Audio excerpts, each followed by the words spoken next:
entre os homens é raro alguém dar a vida pelo seu semelhante, mesmo que se trate de quem mereça, embora às vezes haja quem tenha coragem de o fazer. Ainda nos resta a seguinte prova do amor de Deus, é que Cristo morreu por nós, enquanto éramos ainda pecadores. E se assim foi, enquanto pecávamos, agora que fomos justificados pelo derramamento do seu sangue, qual a razão para termos a ira de Deus? Se, morrendo por nós, Cristo nos reconciliou com Deus quando éramos seus inimigos, certamente que após essa reconciliação podemos ficar plenamente seguros da nossa salvação, uma vez que Cristo vive em nós. Mas ainda podemos orgulhar-nos do amor de Deus através da reconciliação que Cristo veio trazer-nos. Romanos 5, versículos de 7 a 11. Cartas às Igrejas Novas.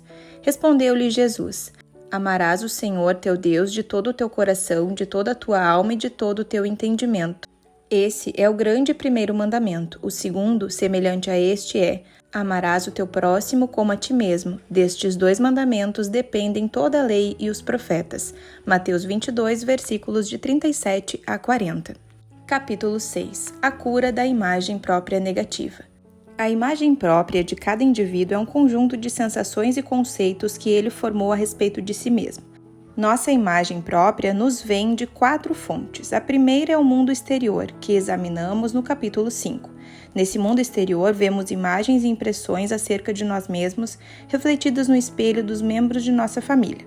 Estabelecemos nossa noção de identidade própria a partir dos primeiros relacionamentos, pela forma como fomos tratados, amados e cuidados e pela comunicação que recebemos em nosso relacionamento com os outros, quando estamos em fase de formação e crescimento.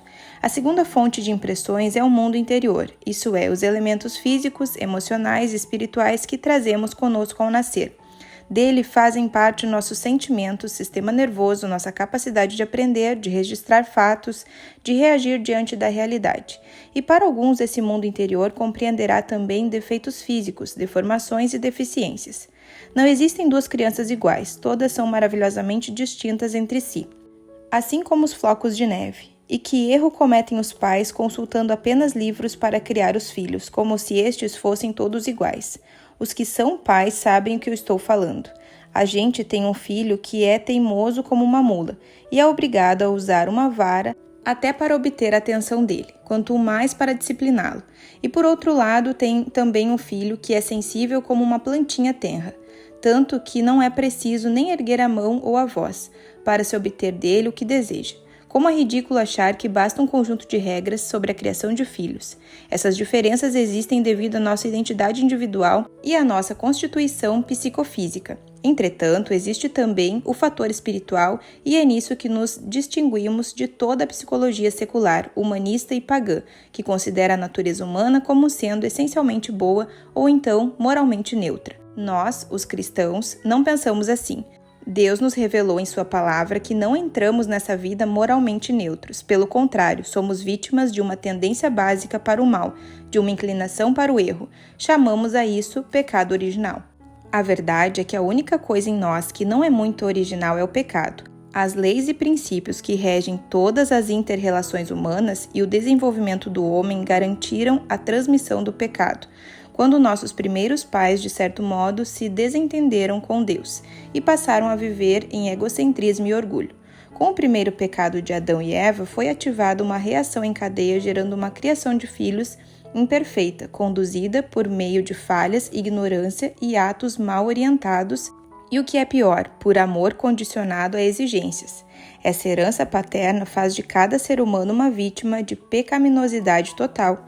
O fato é que não entramos nesse mundo perfeitamente neutros em nossa moral, mas pendendo imperfeitamente na direção do erro. Somos desequilibrados em nossas motivações, desejos e impulsos.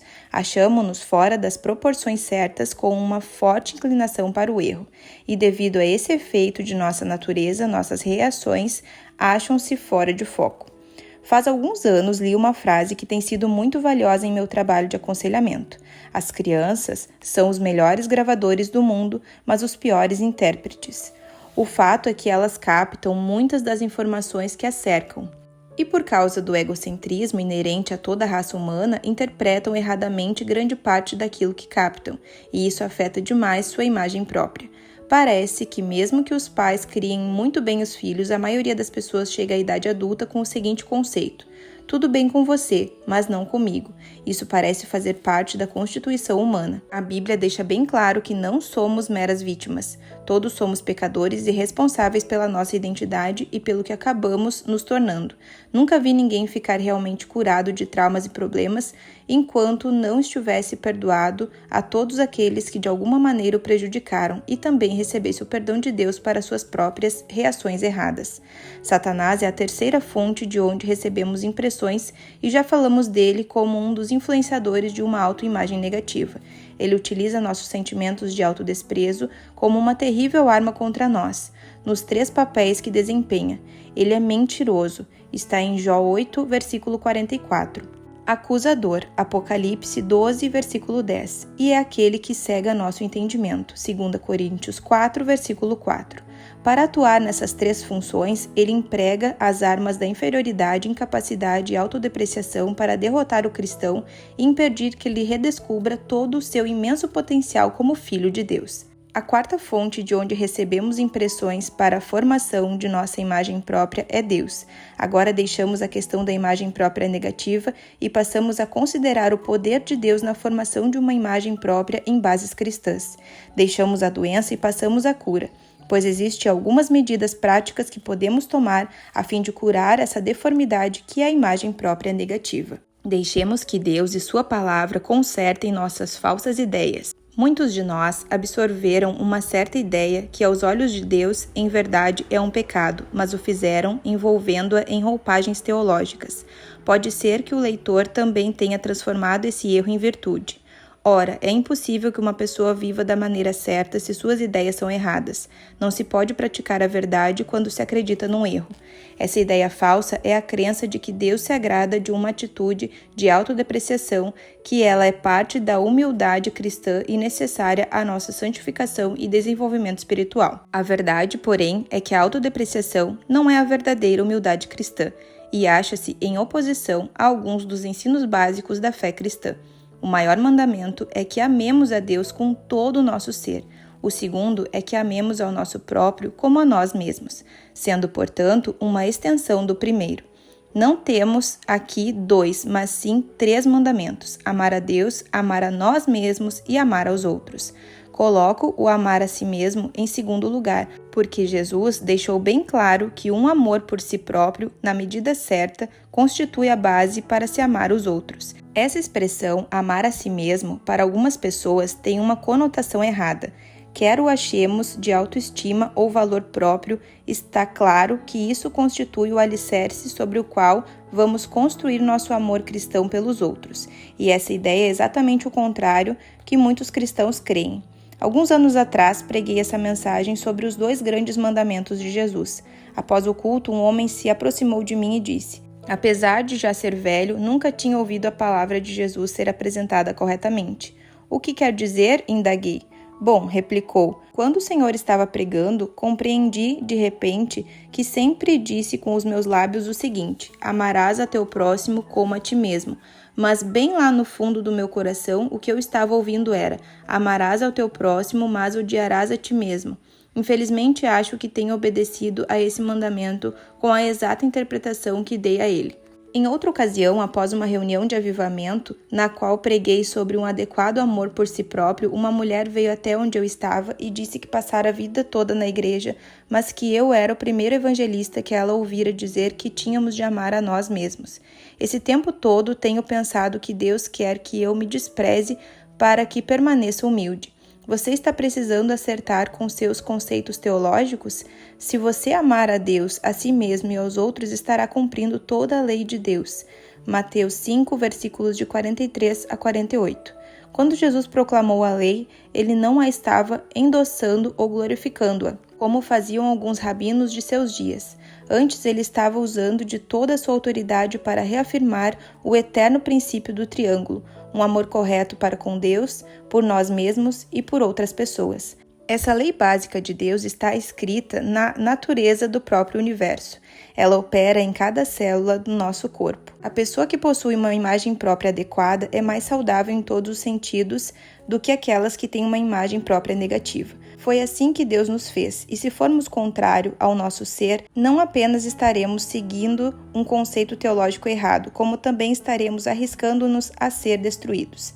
Embora existam muitos textos das Escrituras que indicam a importância de uma boa imagem própria, o apóstolo Paulo afirmou claramente que ela é a base de um dos relacionamentos mais íntimos da vida, o de marido e mulher no casamento. Assim também os maridos devem amar a sua mulher como ao próprio corpo. Quem ama a esposa, a si mesmo se ama, porque ninguém jamais odiou a própria carne, antes a alimenta e dela cuida, como também Cristo o faz com a igreja. Efésios 5, versículos de 28 a 29.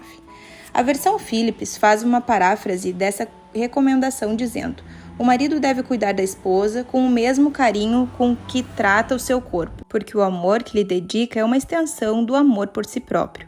E no verso seguinte ele coloca o exemplo divino. Ora, é o que Cristo sente pelo seu corpo, a igreja. E em seguida, Paulo repete a mesma coisa. O marido ame a esposa como se ama a si próprio, e que a esposa reverencie o marido. A experiência confirma essa verdade psicológica de Paulo. Algumas pessoas amam seu cônjuge exatamente como amam a si mesmas, e por isso estão com problemas sérios no casamento, pois a autodepreciação se manifesta no relacionamento conjugal. Para uma pessoa ser um bom marido ou uma boa esposa, é necessário que tenha uma visão correta do seu valor próprio e uma boa autoapreciação. Essa autoapreciação também é necessária para se ser um bom vizinho. É muito apropriada a recomendação de Paulo de que não devemos pensar a nosso respeito mais do que convém, mas que se pense com moderação. Romanos 12, versículo 3. Pensando com moderação, não iremos nem nos subestimar, nem nos superestimar. É Satanás quem nos confunde e nos cega nessas questões, pois nos faz acusações. Olha aí, você já está muito orgulhoso de si. Mas a verdade é justamente o contrário. A pessoa que tem uma imagem própria negativa está sempre tentando se mostrar. Ela tem de provar que está certa. Em todas as situações, tem que comprovar seu valor, e geralmente fica toda envolvida em si mesma, sempre voltada para si. Quem tem uma imagem própria muito baixa torna-se muito egocêntrico. Isso não quer dizer necessariamente que seja egoísta. Ele pode até ser um capacho, e isso também é uma das resultantes do problema, mas é egocêntrico no sentido em que está sempre voltado para si mesmo, preocupado consigo mesmo. Pode ser até desses viciados em elogios que estão sempre buscando a aprovação dos outros para se sentir mais seguros. Ninguém pode amar aos outros incondicionalmente, quando precisa ficar o tempo todo demonstrando seu valor próprio. Pode parecer que os ama, quando na verdade está apenas utilizando-os para que provem a si mesmo que ele é ótima pessoa. A autonegação não tem nada a ver com humildade cristã, nem com a santidade. A crucificação do eu e a entrega pessoal a Deus não implicam depreciação própria. Nosso senso de valor próprio deve vir de Deus. Temos de formar nosso senso de valor próprio a partir do que Deus diz, e não nos falsos reflexos que nos provêm do passado.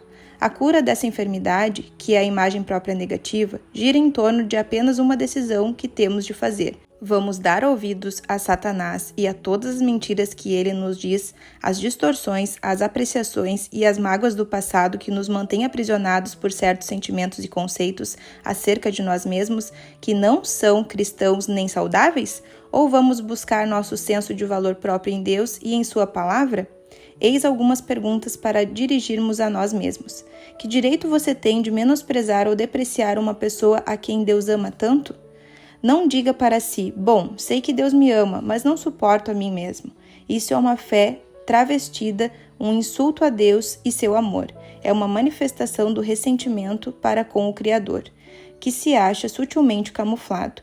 Quando desprezamos um ser que é a criação de Deus, estamos na verdade dizendo que não gostamos do projeto e não apreciamos muito o projetista.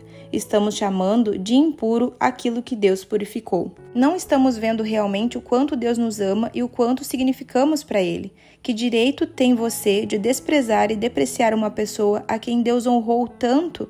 Considerai o incrível amor que o Pai manifestou para conosco, consentindo sermos chamados filhos de Deus. E isso não é apenas um modo de tratamento, e o que somos realmente. Ó, querido filho, já compreendeste? Somos efetivamente filhos de Deus. Então acha que quando você se considera desprezível e sem valor, sendo um filho de Deus, ele se agrada dessa falsa humildade? Que direito você tem de depreciar ou menosprezar uma pessoa a quem Deus dá tanto valor? Qual o valor que você tem dado para Deus? Entre os homens é raro alguém dar a vida pelo seu semelhante, mesmo que se trate de quem mereça.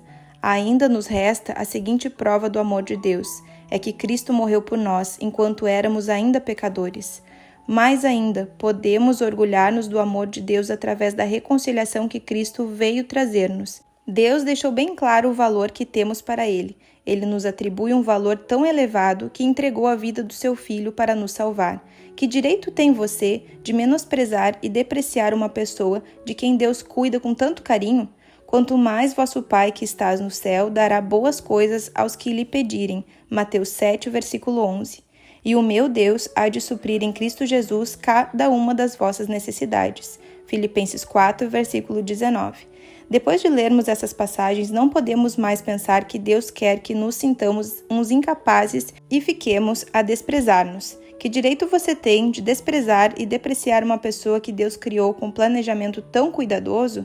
Louvai a Deus que nos concedeu por Cristo Jesus imensos benefícios espirituais. Vede bem o que fez por nós. Escolheu-nos antes da criação do mundo para sermos em Cristo seus filhos santos e irrepreensíveis, levando uma vida sempre dentro do seu cuidado. Num plano de amor, determinou que fôssemos filhos adotivos por Jesus Cristo. Efésios 1, versículos de 3 a 5.